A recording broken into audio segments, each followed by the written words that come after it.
جی السلام علیکم، امید ہے کہ آپ سب لوگ خیریت سے ہوں گے۔ پی ڈی ایم نے اپنی 16 ماہ کی حکومت کے دوران میڈیا کو 10 ارب کے اشتہارات جاری کیے۔ جی ہاں جی، 10 ارب کے اشتہارات، یہ سامنے آپ ARY کی نیوز دیکھ سکتے ہیں۔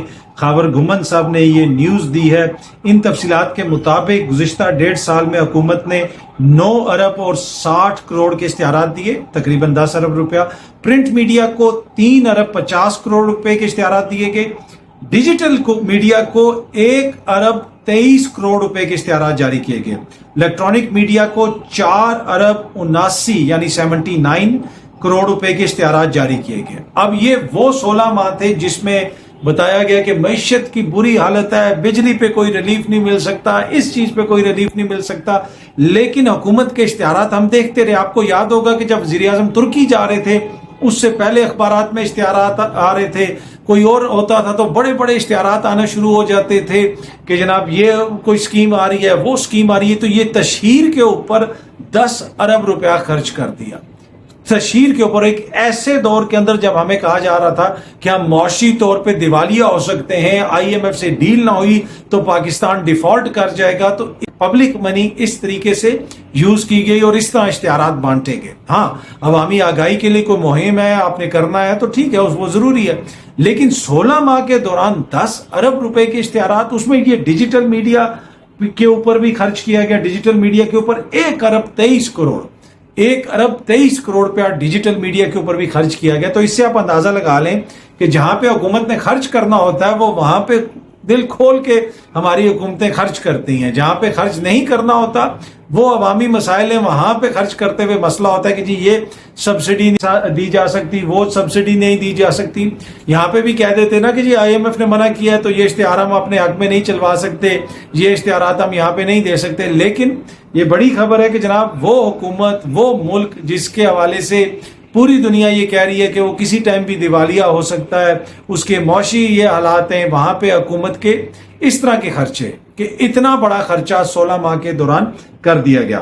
اچھا، دوسری طرف اب آبویسلی جس طرح میں نے پہلے بھی عرض کی کہ یہ ایک طرف تو یہ خرچہ ہو رہا ہے، لیکن بجلی کے بل جو ہیں ان کا خرچہ عوام کے اوپر پڑ رہا ہے۔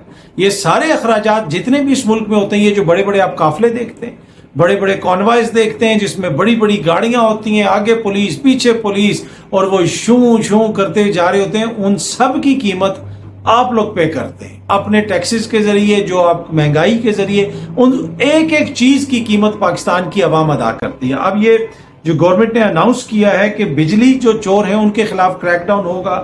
بجلی کے جو منسٹر ہیں، وزیر توانائی ہیں، نگراں وزیر توانائی محمد علی صاحب، انہوں نے کہا، آج یہ پریس کانفرنس بھی کر رہے تھے، میڈیا نے اس کو رپورٹ بھی کیا، ہم نے وہ ان کا کلپ وغیرہ بھی چلایا اپنے پروگرام کے اندر، جس میں وہ یہ کہہ رہے ہیں کہ کچھ ایسے ایریاز ہیں جہاں پہ 50%، 60%، 80% تک بجلی چوری ہوتی ہے، وہاں سے افسران کو تبدیل کیا جائے گا، ان کی ٹرانسفر کی جائے گی، اور اس حوالے سے الیکشن کمیشن کو لکھ دیا گیا ہے کہ ان کو ٹرانسفر کیا جائے، شفل کیا جائے۔ اب ایشو یہ ہے کہ اگر ایک جگہ پہ جو افسران بیٹھے ہوئے ہیں، جو ہر جگہ ملی بھگت سے کہیں پہ 80% بجلی چوری ہو رہی ہے، تو ان کو فارغ کریں۔ وہ کیا مطلب اتنے لاڈلے ہیں ریاست کے کہ ان کو ہم فارغ نہیں کر سکتے، ان کو آپ نے جناب کسی اور جگہ پہ ٹرانسفر کرنا تاکہ جہاں پہ بجلی چوری نہیں ہو رہی وہاں پہ بھی چوری شروع ہو جائے۔ تو اس سے آپ اندازہ لگا لیں کہ یہ ریاست ہے، یہ جوک ہے کہ ایک طرف کہا جا رہا ہے کہ لوگ ملوث ہیں اندر، 80% تک وہاں پہ بجلی چوری ہو رہی ہے، ان کو وہاں سے ٹرانسفر کر دیا جائے۔ بھائی کیا کوئی ایسا قانون، کوئی ایسی چیز نہیں ہے جن کے تحت ان کو فارغ کر دیا جائے؟ جہاں پہ قانون نے حرکت میں آنا ہوتا ہے تو وہ پرویز الہی کو اور 2 منٹ بعد گرفتار کر لیتا ہے۔ وہ کون سا قانون ہے؟ وہ قانون اس طرف بھی تو لاگو کرے نا حکومت، جہاں پہ عوام کو اس طرح لوٹا جا رہا ہے، جہاں پہ ملک کو اس طرح نقصان ہو رہا ہے، وہاں پہ بھی اگر اتنے ہی شد و مد کے ساتھ قانون کو نافذ کیا جائے تو شاید حالات بہتر ہو جائیں۔ پر اینی وے اب وہ یہ کہہ رہے ہیں کہ ان کو وہاں سے ٹرانسفر کیا جائے گا، پر یہ منطق مجھے تو سمجھ نہیں آ رہی۔ وہ جدھر جائیں گے ادھر جا کے انہوں نے کون سی کوئی نیکیاں پھیلانی ہیں، وہاں پہ بھی جا کے انہوں نے اسی طرح کی مبینہ حرکتیں کرنی ہیں جس طرح کی وہ دوسری جگہ پہ کر رہے ہیں۔ باقی جو قانون کا اطلاق ہے وہ پرویز الہی صاحب کے اوپر تو بہترین طریقے سے ہو رہا ہے۔ ان کو 2 روزہ جسمانی ریمانڈ پہ، ایک ایسی FIR جس میں وہ نامعلوم کے طور پہ شامل ہیں، وہ نا وقوع پہ موجود تھے، ان کا جسمانی ریمانڈ بھی دے دیا گیا۔ تو اب عدالت فیصلہ کرے گی آگے چیزیں کس طرف جاتی ہیں، پولیس تفتیش کرے گی، جو بھی چیزیں ہوں گی وہ سامنے آ جائیں گی۔ اگر قانون کی بات کی جائے تو نیب کا بھی ایک قانون تھا جس میں ترمیم کی گئی، اور ابھی بھی ہے نیب کا قانون۔ نیب ترامیم کا سب سے زیادہ فائدہ شہباز شریف کو ہوا، سب سے زیادہ فائدہ۔ کل بھی ہمارے پروگرام کے اندر شعیب شاہین صاحب نے ٹیلنٹ نیوز کے اوپر یہ بات کی تھی کہ نیب قوانین میں جب ترمیم کی گئی تو جس وزیر قانون نے ترامیم کی وہ خود شریف خاندان کے وکیل ہیں، انہوں نے ترامیم کی، ان کو سامنے رکھ کے اب یہ ایکسپریس ٹریبیون کی خبر ہے، آپ سامنے دیکھ سکتے ہیں کہ نیب قوانین میں جو ترامیم کی گئی اس سے انوار اللہ کاکڑ صاحب بھی مستفید ہوئے اور سب سے زیادہ فائدہ شہباز شریف صاحب کو ہوا. ٹھیک ہے، اس میں جن شخصیات کو فائدہ ہوا اس میں تھوڑا سا آپ کو پڑھ کے بھی سنا دیتا ہوں. رپورٹ کے مطابق تمام بڑی سیاسی جماعتوں کے دیگر رہنماؤں میں ترامیم کا سب سے زیادہ فائدہ سابق وزیر اعظم شہباز شریف کو ہوا، یہاں تک کہ پی ڈی ایم حکومت میں سینئر وفاقی وزراء بھی اس سے مستفید ہوئے. تو یہ ایک ایسا قانون بنایا گیا تھا کہ جو ان لوگوں نے بنایا، ان لوگوں نے ترمیم کی کہ جس کا ان کو خود فائدہ ہوا. قائدین میں میاں نواز شریف، آصف علی زرداری، مولانا فضل الرحمان، مریم نواز، فریال تالپور، اسحاق ڈار، خواجہ محمد آصف، خواجہ سعد رفیق، رانا ثناء اللہ، جاوید لطیف، مخدوم خسرو بختیار، عامر محمود کیانی، اکرم دورانی، سلیم مانڈوی والا، نور عالم خان، نواب اسلم رئیسانی، ڈاکٹر عبد المالک بلوچ، نواب ثناء اللہ زہری، ورجیس طاہر، نواب علی وسان، شرجیل انعام میمن، انوار اللہ کاکڑ، موجودہ جو ہمارے وزیر اعظم ہے، نگراں وزیر اعظم، جو ملک کے حالات بہتر کرنے کے بارے میں آج کل آپ کو بتاتے ہیں، تو ان کے جو قانونی معاملات ہیں کافی حد تک بہتر ہوئے جب اس قانون میں ترمیم کی گئی. لیاقت جتوئی، امیر مقام، گورم بگٹی، جعفر خان مندوخیل اور دیگر شخصیات کا نام بھی اس میں شامل ہے. تو اس سے آپ اندازہ لگا لیں کہ قانون میں ان لوگوں نے ترمیم کی، ایسی ترمیم کی کہ جس کا ان کو خود فائدہ ہوا، اور پھر انہوں نے کس نے فائدہ اٹھایا، وہ کون سے قانون واپس آئے، وہ ساری پوری قوم کے سامنے، اس کی زیادہ تفصیلات میں مجھے جانے کی ضرورت نہیں. اچھا، آج اسلام آباد ہائی کورٹ سے ایک تصویر جو ہے وہ شیئر ہوئی ہوئی تھی، کسی نے تصویر شیئر کی ہوئی تھی، وہ میں آپ کو دکھاتا ہوں. کچھ دن پہلے ہم نے دیکھا تھا کہ اسلام آباد ہائی کورٹ میں لفٹ کے اندر وہ پھنس گئے تھے لطیف کھوسا صاحب، اور اس کے اوپر بھی یہ کہا گیا کہ اس بلڈنگ کی کنسٹرکشن جو ہے وہ ٹھیک نہیں ہے، نئی بلڈنگ ہے، لفٹ کو ایسے خراب نہیں ہونا چاہیے تھا. تو بڑے سوالات اٹھ رہے تھے. آج یہ تصویر جو آپ سامنے دیکھ سکتے ہیں، یہ تصویر وکلا کا جو ہے وہ سٹنگ ایریا یا وکلا کی ایک طرح سے جو آپ کہہ سکتے ہیں لانچ کہہ سکتے ہیں، یہ بنائی گئی ہے، یہ اسلام آباد ہائی کورٹ کی ہے. اس کو کسی نے شیئر کیا، اس کے اوپر سینئر صحافی ہیں اسلام آباد ہائی کورٹ سے جو رپورٹ کرتے ہیں، انہوں نے بھی اس کے اوپر کوٹ ٹویٹ کیا، ثاقب بشیر صاحب نے بھی، وہ بھی میں دیکھ رہا تھا. اب اس تصویر کے اندر دیکھیں، یہ وکلا کے لیے لانچ بنائی گئی ہے، صوفے دیکھیں ماشاءاللہ بڑے قیمتی صوفے لگائے گئے. اے سی کے جتنے بھی آؤٹر ہیں جنہوں نے گرم ہوا پھینکنی ہے وہ سارے ادھر لگائے گئے. مطلب کیا یہ چیزیں پہلے نہیں ڈیسائیڈ ہو سکتی، پہلے نہیں دیکھا جا سکتا؟ مطلب اٹینشن ٹو ڈیٹیل تو پاکستان میں ہے ہی نہیں ہے. عوامی پیسہ ہے نا، ٹیکس پیئر منی ہے، اب اس کو دوبارہ اکھاڑا جائے گا، کہیں اور لگایا جائے گا. لیکن اس سے آپ اندازہ لگا لیں کہ اس قسم کی صورتحال ہے پاکستان کے اندر ہر محکمے میں.